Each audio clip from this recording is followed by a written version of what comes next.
This is my Philodendron Prince of Orange, and this is how much I paid for it. They normally emerge bright new orange leaves, but I noticed that the new leaf that was coming out was looking a little soggy, a little waterlogged, damaged basically. I decided to repot it to put it in my cocoa core perlite mix, and I noticed that most of the soil just fell out. There was no roots. It was almost sopping wet. When I took the plant out of the pot, I noticed that only the top third actually had roots, and the bottom 2/3 just had soil. There was no roots, when a plant of this size and this size pot should have roots all throughout and maybe some poking out at the bottom. I was very disappointed to find out that the very teeny tiny root ball was encased in a felt pod. It was not organic. It was like polyester.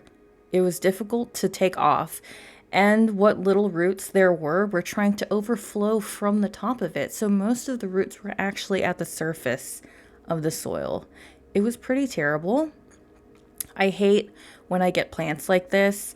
This is why it actually is important to check your plant and take it out of the pot when you do get it. Make sure that the roots are going throughout the soil and not stuck in a death plug, basically.